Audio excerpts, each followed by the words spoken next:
Boa noite, pessoal, tudo bem? Espero que estejam bem em suas casas, se preocupando sim com seus familiares, com os familiares dos demais. Que tenhamos a consciência do momento que estamos passando, ok? Tudo bem? Bom, então vamos seguir com a nossa leitura do livro Vinhas de Luz, do Emmanuel, psicografado pelo nosso grande médium, amigo da humanidade da paz, Chico Xavier. Vamos lá? Em silêncio. Não servindo à vista como para agradar aos homens, mas como servos do Cristo, fazendo de coração a vontade de Deus. Paulo, Efésios, capítulo 6, versículo 6.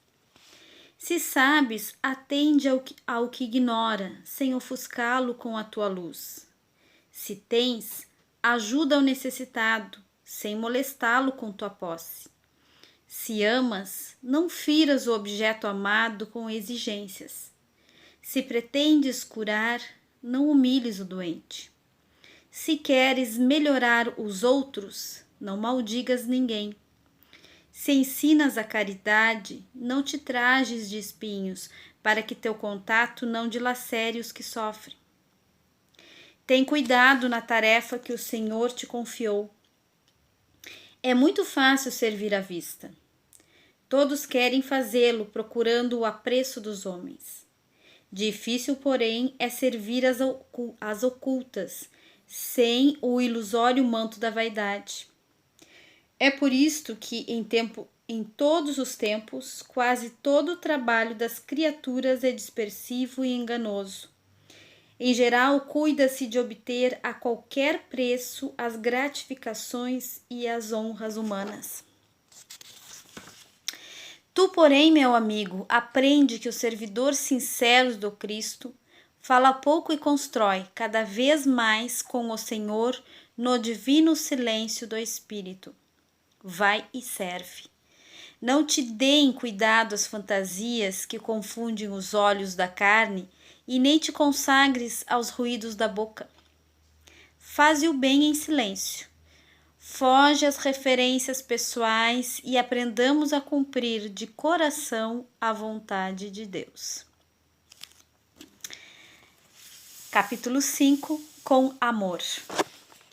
E sobre tudo isto, revesti-vos de caridade, que é o vínculo da perfeição. Paulo, Colossenses, capítulo 3, versículo 14. Todo discípulo do Evangelho precisará coragem para atacar os serviços da redenção de si mesmo. Nenhum dispensará as armaduras da fé, a fim de marchar com desassombro sob tempestades. O caminho de resgate e elevação permanece cheio de espinhos. O trabalho constituir-se-á de lutas, de sofrimentos, de sacrifícios, de suor e de testemunhos. Toda a preparação é necessária no capítulo da resistência. Entretanto, sobre tudo isto é indispensável revestir-se nossa alma de caridade, que é o amor sublime. A nobreza de caráter, a confiança, a benevolência, a fé, a ciência, a penetração, os dons e as possibilidades são fios preciosos. Mas o amor é o tear divino que os entrelaçará, tecendo a túnica da perfeição espiritual. A disciplina e a educação, a escola e a cultura, o esforço e a obra são flores e frutos na árvore da vida. Todavia, o amor é a raiz eterna. Mas como amaremos no serviço diário? Renovemo-nos no Espírito do Senhor e compreendamos os nossos semelhantes. Auxiliemos em silêncio, entendendo a situação de cada um, temperando a bondade com a energia e a fraternidade com a justiça. Ouçamos a sugestão do amor a cada passo na senda evolutiva. Quem ama, compreende, e quem compreende trabalha pelo mundo melhor. Capítulo 6. Multidões. Tenho compaixão da multidão. Jesus, em Marcos, capítulo 8, versículo 2. Os espíritos verdadeiramente educados representam em todos os tempos grandes devedores à multidão. Raros homens, no entanto, compreendem esse imperativo das leis espirituais. Em geral, o mordomo das possibilidades terrestres, meramente instruído na cultura do mundo, esquiva-se da massa comum em vez de ajudá-la. Explora-lhe as paixões, mantém-lhe a ignorância e costuma roubar-lhe o ensejo de progresso.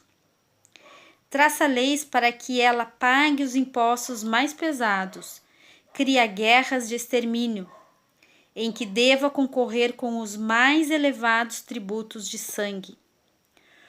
O sacerdócio organizado quase sempre impõe-lhe sombras, enquanto a filosofia e a ciência lhe oferecem sorrisos escarnecedores. Em todos os tempos e situações políticas, conta o povo com escassos amigos e adversários em legiões. Acima de todas as possibilidades humanas, entretanto, a multidão dispõe do amigo divino. Jesus prossegue trabalhando. Ele que passou no planeta entre pescadores e proletários, aleijados e cegos, velhos cansados e mães aflitas, volta-se para a turba sofredora e alimenta-lhe a esperança, como naquele momento de multiplicação dos pães. Lembra-te, meu amigo, de que és parte integrante da multidão terrestre. O Senhor observa o que fazes. Não roubes o pão da vida, procura multiplicá-lo. Capítulo 7. Aos discípulos. Mas nós pregamos a Cristo crucificado, que é escândalo para os judeus e loucura para os gregos. Paulo, em Coríntios, capítulo 1, versículo 23. A vida moderna, com suas realidades brilhantes, vai ensinando às comunidades religiosas do cristianismo que pregar é revelar a grandeza dos princípios de Jesus nas próprias ações diárias. Olha que interessante tudo isso que nós estamos lendo, consubstanciando e agregando a todos os problemas que estamos vivendo hoje. O homem que se internou pelo território estranho dos discursos, sem atos correspondentes à elevação da palavra, expõe-se cada vez mais ao ridículo e à negação. Há muitos séculos prevalece o movimento de filosofias utilitaristas, e ainda agora não escasseiam orientadores que cogitam da construção de palácios egoísticos à base do magnetismo pessoal e psicólogos que ensinam publicamente a sutil exploração das massas.